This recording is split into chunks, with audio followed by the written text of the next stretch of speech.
하나님의 말씀 오늘 시편 37편 7절부터 11절까지 봉독합니다. 여호와 앞에 잠잠하고 참아 기다리라. 자기 길이 형통하며 악한 꾀를 이루는 자를 인하여 불평하여 말지어다. 분을 그치고 노를 버리라. 불평하여 말라. 행악에 치우칠 뿐이라. 대저 행악하는 자는 끊어질 것이니 여호와를 기대하는 자는 땅을 차지하리로다. 잠시 후에 악인이 없어지리니 내가 그것을 자세히 살필지라도 없으리로다. 오직 온유한 자는 땅을 차지하며 풍부한 화평으로 즐기리로다. 아멘. 아멘. 우리 사람들이 연령에 따라서 품는 마음도 크기가 다르고 하는 기도도 좀 달라지는 것 같아요. 젊을 때는, 청년 시절에는 이 불의한 세상을 바꿀 수 있는 힘을 주옵소서, 이런 기도가 나올 수 있습니다.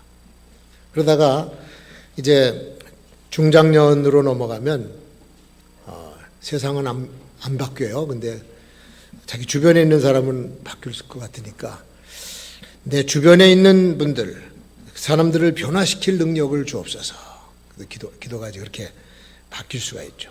그리고 생을 다 살고 이제 노년이 되면 주님 저 자신을 고치고 잘 관리하게 하옵소서.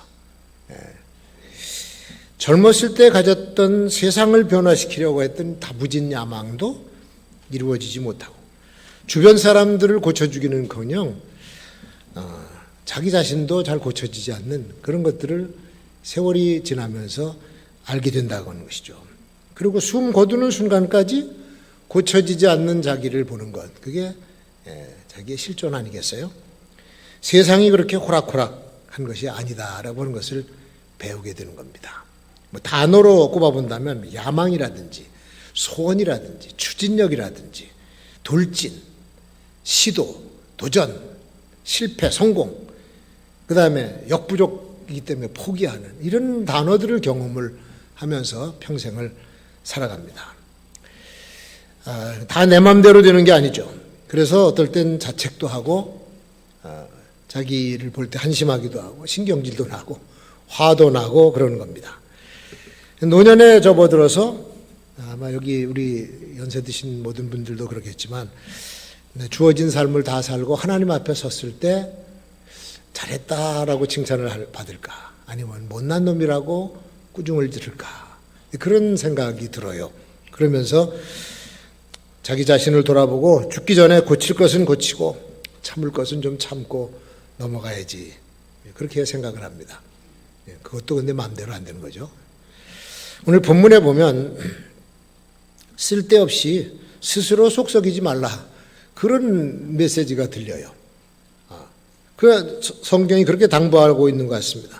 세상 돌아가는 꼴을 보니까 열받는 사람들이 많거든. 그러니까 그렇게 열받으면 손해는 너만 손해다, 이런 식으로 말씀하시는 것 같습니다. 7절의 말씀이 그렇습니다. 악한 꾀를 내어서 악행을 하는데도 잘 나가는 사람, 그 사람 때문에 불평하지 말라. 잘 되는 사람 때문에 네가 배 아파할 필요가 없다. 더군다나 못된 짓과 악한 짓, 거짓된 짓을 일삼으면서 승승장구 잘 나가는 사람들 얼마나 많습니까? 요새 뉴스 서두를 장식하는 사건들 보면 서민들은 상상할 수 없는 메가톤급 범죄 행위가 막 터져나오고 있는데 그 시원하게 수사해서 결과를 발표하지도 못하고 흐지부지 넘어가는 경우가 있다 이거예요. 수천억, 수조 원대 사기, 횡령 해먹은 사람들 다 요리조리 다 빠져나가고 그 돈들이 다 어디로 갔는지도 모르고, 당한 사람들은 서민들이고 또 조그맣게 해먹은 사람들은 여지없이 감옥으로 들어가고, 그러니까 이것처럼 열받을 일이 없거든요. 근데 8절에 보니까 분을 그치고 노를 버리라, 불평하여 말라, 이렇게 말씀하셔. 이런 불의한 일을 보고서 어떻게 불평을 안 하고 화를 그칠 수가 있겠습니까? 그런데 그렇게 하면 해가 우리에게 있다는 얘기예요. 해가. 자, 여러분 잘 보세요. 지금 이제 그런 짓을 하는 사람들 보면은 전에도 다 세상을 바꿀 힘을 달라고 외쳤던 사람들입니다. 그때는 뭐 누구나 자기들이 의롭다고 생각하고 원망과 불평 뭐 그런 소리를 외쳤죠. 근데 8절에 보니까 끝에 가서 한 줄 딱 나와. 분을 그치고 노를 버리라. 행하게 치우칠 뿐이라. 행하게 치우칠 뿐이라. 내가 불의와 거짓된 이런 세상을 바꾼다고 하면서 불평하고 원망하더니 결국은 자기가 또 그 짓을 하고 있는 거니까 악한 세상과 악한 인간들이 사는 이 세상은 다 그놈이 그놈이에요. 우리가 그렇게 하면 안 할 거다. 우리가 하면 안 할 거다. 싹 다 요즘 말로 뭐 죄다 갈아엎어겠다. 다 갈아엎고서 다른 종류의 악을 심으면 그건 소용이 없는 거죠. 행하게 치우칠 뿐이라. 성경에 아주 한 구절 딱 집은 것처럼 행하게 치우칠 뿐이야. 네가 그렇게 한다 그래도 행악이고 저쪽에서 한다 그래도 행악이고 너나 나나 똑같이. 그래서 하나님의 백성은 온유한 자가 되어야 된다. 이렇게 가르쳐 주는 겁니다. 온유한 자. 그들이 땅을 차지하는. 온유한 자는 참아 기다리는 사람입니다. 그건 단순한 인내를 말하는 것이 아니고 또 다른 의미의 인내예요. 내가 저꼴 보기 싫어서 안 보면 되지. 그러고 은둔 생활로 들어가고 싶은 사람도 많을 거예요. 그건 현실 도피입니다. 현실 도피는 문제 해결이 안 되죠. 요새 뭐 다 뉴스 보기 싫은 사람들 많아요. 저도 보기 싫어요. 뉴스만 틀면은 무슨 뭐 코로나 이야기 시작해서 뭐 고위층 정치인들 관련된 뭐 비리 사기 이런 사건들이 계속 나오니까 기쁜 소식이 아니야. 기쁜 소식. 기쁜 소식을 들을 수가 없어요. 그냥 그 시간에 야구 경기 보는 게 차라리 신경 안 쓰고 좋더라고. 근데 성경에 보니까 우리더러 여호와 앞에서 잠잠하라. 잠잠하라. 잠잠. 우리가 소리친다고 잘못 흘러가는 세상이 조금 더 변하는 것이 아니다. 이걸 알아야 돼요. 광화문에서 세종로에서 모여서 새카맣게 모여서 소리 질러도 세상이 바뀝니까? 그대로예요. 세상은 사람들이 소리 지른다고 바뀌는 것이 아니다. 이걸 하나님께서 미리 알고 가르쳐 주셔요. 잠잠하라는 거예요. 잠잠. 왜? 여호와께서 하실 일이 있으니까. 내가 할 일이 있으니까 사람들이 때로 몰려가서 하는 것보다 훨씬 더 확실한 일, 하나님께서 하시는 일이죠. 참고 기다리라고 한 명령은 신음소리 내면서 아픈 것 억지로 참듯이 꾸역꾸역 참는 그런 참음이 아니라 여호와께서 일하실 것이니 그걸 바라보면서 참고 인내하라고 하는 거예요. 그러니까 이 인내에는 거기에는 소망이 담겨 있고 이 인내는 믿음이 담겨 있고 거기에는 더 확실한 하나님의 선악간의 심판이 깔려 있고 그때까지 참고 기다리라는 것이죠. 성경에 뭐라 그랬습니까? 악인의 때는 장구하지 못하니라. 오래 가질 않아요. 오래 갈 것 같죠? 악인의 때는 잠시 잠깐이에요. 그러니까 장구하지 못하나니 참고 기다린다고 하는 것은 하나님이 하시는 일을 기대하는 것이다. 여러분 우리 성경을 통해서 지금까지 읽고 듣고 배운 게 뭡니까? 악인은 반드시 패망하고 의인은 반드시 승리하고 의의 상을 받는다라고 하는 것이 이건 변하지 않는 진리예요. 그러니까 시간 문제지. 지금까지 그렇게 성취되어 왔고 앞으로도 그 진리는 그대로 가는 겁니다. 그냥 참을성이 없어서 소리 지르는 거예요.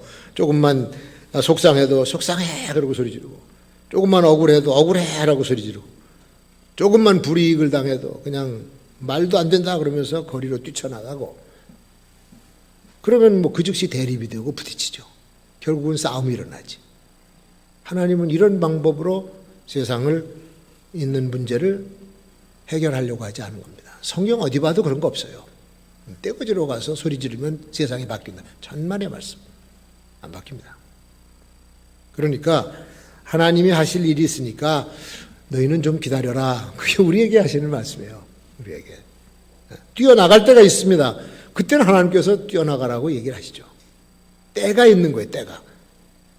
아직 운동장에다가 흙을 갖다가 트럭으로, 덤프 트럭으로 갖다 보놓고 이 운동장을 고르고 경기를 해야 되는데 지금 막 흙 갖다 펼치고 막 이러는 공사하는 중인데 철부지 애들은 말이죠. 뛰겠다고 거기서 와 소리 지르는 거야.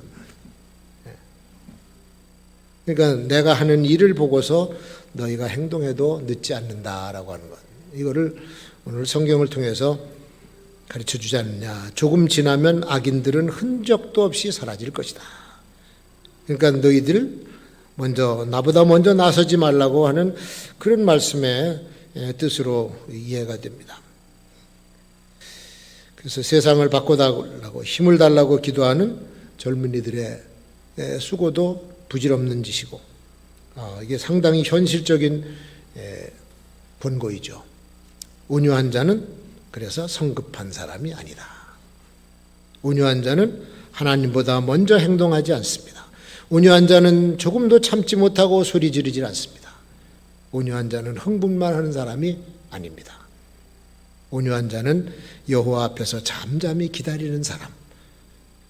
그분이 하실 일을 기다리면서 참고 기다리는 사람이 온유한 사람이다. 곧 있을 확실한 심판을 기대하면서 오늘의 아픔과 억울함을 인내하는 사람, 그 사람이 온유한 사람이다 라고 하는 것을 오늘 본문을 통해서 가르쳐 주신 거죠. 자, 그러면 여러분 온유라고 하는 단어를 한번 생각해 봅시다. 온유라고 하는 단어는 어떻게 보면 약해 보이기도 해요. 약해 보이고 힘없어 보이고 소극적인 단어로 들립니다. 이 영어 단어로 meekness라고 하는데 예수님의 산상수훈 중에서도 온유한 자는 복이 있나니 저가 땅을 차지할 것이요. 거기서도 땅을 차지한다. 그래서 우리가 무골충처럼 줏대도 없이 그냥 시키는 대로 하고 그렇게 끌려가는 것이 온유한 사람이 아닙니다. 한자로 온유하면은 따뜻할 온자예요. 그리고 부드러울 유자예요. 따뜻하고 부드러운 거야. 이게 약한 것 같지만 아닙니다. 우리 스포츠 경기 중에 유도의 그 첫 번째 유자가 부드러울 유자입니다. 유도는요, 우리가 보면은 우악스럽고 사람 목 조르고 매다 꽂히고 막 부러뜨리고 막 그러는 게 유도 같은데 천만에 유도는 부드러운 운동이에요. 제가 고등학교 때 유도를 했습니다만 이거는 진짜 부드러운 거야. 커다란 거구도 소매 끝을 잡고 무용하듯이 살살 다니다가 그 사람의 힘을 이용해서 넘어뜨려. 유도입니다, 이게. 아주 깜짝 놀랄. 그러니까 이 부드러운 것 같지만 승리의 비법이 그 안에 있고, 온유한 자는 그래서 비난을 참아요. 온유한 자는 겸손합니다. 온유한 자는 일마다 분노하지 않고, 온유한 자는 사랑이 있고, 온유한 자는 부드럽습니다. 근데 부드러운 게 그냥 부드러운 게 아니라 굉장히 강한 부드러움이에요. 그게 그의 인격이고 그의 인품이 되는 겁니다. 이게 안 돼서 사회에 문제 많이 생깁니다. 오늘날 우리가 보는 우리 사회는 온유한 자가 없어요. 양보하는 자도 없고 배려하는 자도 없고 남을 이해해 주려고 하지도 않고 용서도 없고 그냥 강팍해. 고집 부리고 남을 무시하고 싸우자고 계속 대들고 극단주의자들이 많아. 너 아니면 내가 죽는다. 이런 극단주의자들이 많아. 그러니까 이게 사회가 시끄럽고 아주 복잡한 거예요. 문제투성이고. 이 온유를 세 가지로 어떤 목사님이 설명을 해줬어요. 그 첫 번째는 온유는 중용이라고 하는 겁니다. 중용.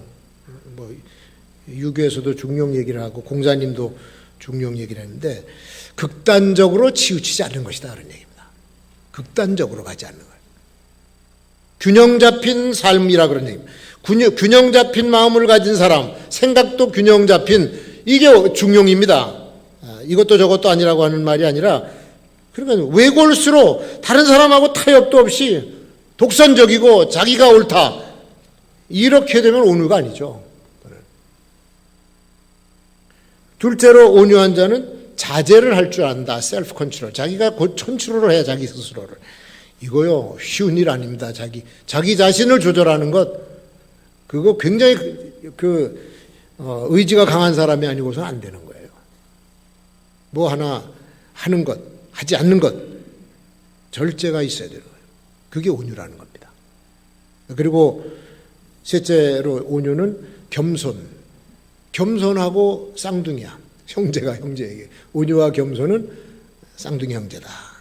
근데 겸손은 약간 소극적인 성향의 단어인데 온유는 그보다 조금 적극적이에요. 예를 들면은 누가 나한테 와서 경우에 없는 짓을 해요. 막 욕을 하고 생전 듣지도 못한 욕을 하고 와서 심지어는 뺨을 때려. 그 여러분 어떻게 했습니까? 여러분 같으면은 자식이 어서 말이야. 그리고 대들어서 때리겠지. 같이 맞붙겠지. 그러다가 길바닥에서 차에서 내려서 멱살 붙잡는 것도 똑같아. 근데 겸손한 사람은 이빨을 딱 물고 참아. 그게 겸손이래. 근데 온유는 다 품어. 참기도 참고 다 품은 다음에 그를 향해서 미소를 던져줄 줄 아는 사람이 온유라는 거예요. 무섭지요, 이거는. 어떻게 온유가 약합니까? 참으로 멋있는 설명이야. 어느 교회에 의사 장로님이 한 분 계셨는데 이제 아들도 의과대학에 보내서 자기 뒤를 이으려고 의과대학을 보낸 거예요. 근데 공부 잘하더니 어느 날 갑자기 애 딸린 술집 여자를 데려와서 같이 살겠다는 거야. 그래서 아버지가 이제 철 모르는 아들 와서 하니까 말린 거지. 그럼 안 된다. 너 공부도 하고 그래야 돼. 아니 이렇게 불쌍한 여자를 내가 데리고 산다는데 뭐가 잘못된 겁니까? 아버지가 열받았어요. 나가 이놈 새끼야. 내쫓았어. 근데 진짜 나가는 거야. 나 며칠 안 들어와. 속상하고 잠이 옵니까? 그러니까 담임 목사님을 찾아가서 목사님 우리 아들 녀석이 지금 이 모양인데 이거 연락도 안 되고 내 말은 듣지도 않고 목사님이 가서 한번 좀 만나서 잘 좀 타일러 달라고. 그래서 이제 전화를 해고 뭐 여기저기 알아보고 해서 찾아냈어요. 그리고 걔를 데리고 이제 맛있는 거 사주면서 얘기하려고 레스토랑을 딱 가는데 문 앞에서 지 아버지를 만난 거야. 장로님을 딱 만났어. 이 아버지가 열받아가지고 너 이놈 새끼 안경 벗어. 거기서 두들겨 패려고 안경 벗어. 그러니까 목사님이 그 가운데 딱 들어가서 팔을 벌려서 맞고 참 가시라고. 그러고는 올라가서 밥 먹으면서 얘기를 이것저것 다 얘기를 한 거예요. 얘기를 길게 했죠. 그리고 이제 식사 다 하고 나오면서 계산을 하려고 카운터에 가니까 그 아버지가 다 지불하고 갔어. 그러니까 목사님이 아들한테 이 아버지의 마음이야. 이게 아버지의 마음이야. 이놈이 감동을 먹었어요. 그리고 이제 돌아가서 생각을 많이 했겠지. 그들이 이제 나중에 이제 들어왔더래요. 미국 가서 의학 공부하고 아버지 뒤를 이어서 의사가 됐다. 뭐 그런 얘기야. 그 얘기가 그래 그 실화가 적혀 있어요. 그래서 그 장로님 아버지 장로님이 성격이 온유함이 있구나. 그 온유가 아들을 살렸구나. 그런 생각이 들어요. 여러분 우리가 성질나는 대로 화만 내면서 살면요 못 살죠. 온유한 마음을 소유해야 망가진 것도 고쳐지게 되는 줄로 믿습니다. 그 온유가 그런 뜻이에요.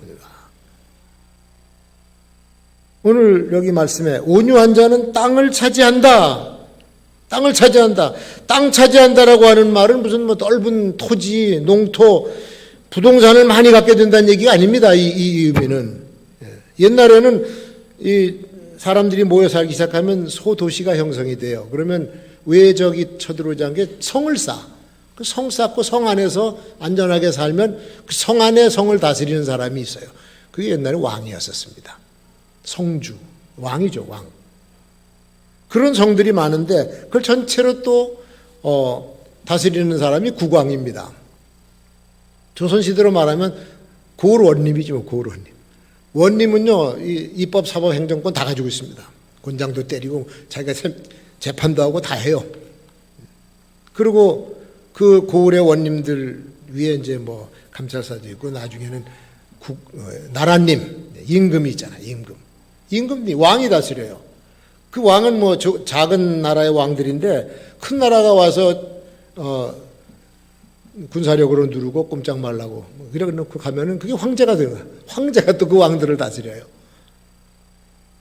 그러니까 이 다스리는 영토가 있다는 얘기야. 땅을 차지한다라고 하는 말의 의미는 주권을 행사한다는 의미고 다스린다라고 하는 의미입니다. 지도력을 행사한다는 거예요. 그 땅은 그래서 그 후대로 넘어가요. 이게 기업이 넘어갑니다. 유대 사회에 있어서의 땅, 이거는 팔고 살고 하는 것이 아니라 그 지파가 그대로 선조의 땅을 이어가는 그게 그 땅의 개념이에요. 우리처럼 무슨 뭐 땅값 오르면 팔고 부동산 투기하는 것이 아니라 땅의 개념이 그겁니다. 성경에 나온 땅. 땅을 차지한다라고 하는 것은 지도자의 위치에 올라가는 것을 말하는 거다. 땅을 관리하고 땅을 다스리고 그 땅에서 유익을 얻는 거야. 그래서 시편 37편에 보면 땅을 차지한다고 하는 말 5군데나 나와요. 9절에 보면 여호와를 기대하는 자가 땅을 차지한다는 거예요. 여호와를 기대하는 자.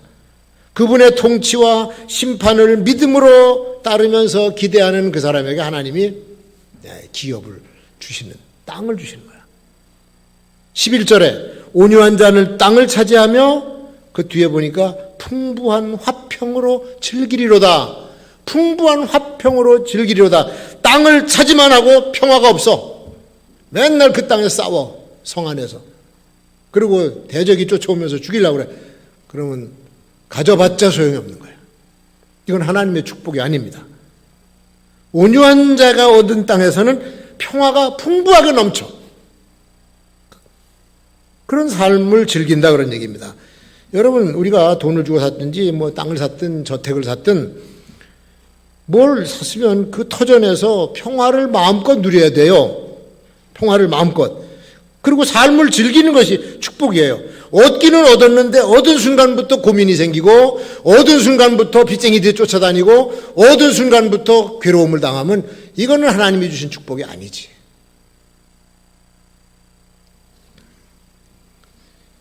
인생은 억지로 고민하면서 사는 것이 아니라 또 우리가 하는 일도 의무로 하는 것이 아니라 즐거움으로 하고 그래야 그 삶의 행복이고 축복이 있는 겁니다. 그래서 삶을 엔조이하라고 그러잖아요. 엔조이는 즐기라고 하는 뜻인데 무슨 뭐 방탕하고 연락하고 그런 의미가 아닙니다. 삶을 즐기는 거예요. 즐길 줄 아는 사람이 행복한 사람이고 하나님의 복을 누리는 사람이에요. 그 공자님도 이 얘기를 했어요. 공자님도. 지자, 부려, 호자, 호자, 부려, 낙자. 지식을 가진 사람은 좋은 사람보다 못하고 좋은 사람 같지 못하고 좋은 사람은 즐거워하는 사람 같지 못하다. 공자님이 옛날부터 삶을 즐길 줄 아는. 그러니까 죽도록 노력하고 애쓰고 힘쓰는 사람은 일을 즐겁게 하는 사람을 못 따라간다는 거지. 그거를 미리 알았어 이분이.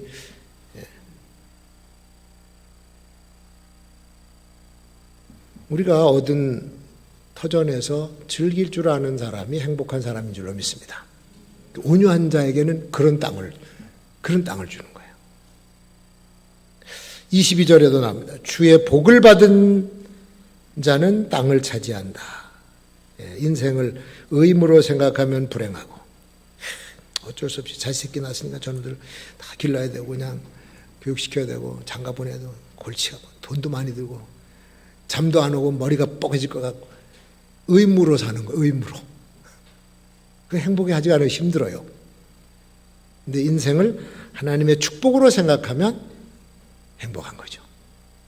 여러분, 우리가 지금 얻은 것, 뭐 많이 얻은 적었든 상관없어. 지금 가지고 있는 그대로 내 자녀, 내 뭐 재물, 뭐 나의 지위, 위치 전부가 다 하나님이 주신 축복으로 생각하시기를 축원합니다. 그래야 행복한 거예요. 그래야 하나님의 축복이에요. 이게.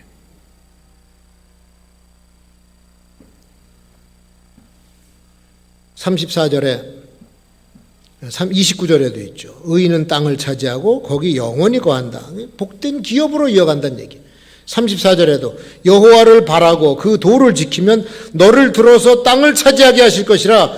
여호와께서 주시는 축복이 땅을 얻어서 누리는 복이야. 누리는 복. 누리는 것. 받기만 하고 누리지 못하는 복이 아닙니다. 재물을 얻었습니까? 마음껏 누리고 마음껏 사람들을 이롭게 해주고 살면 누리는 거죠. 그게 행복이에요. 권세를 얻었습니까?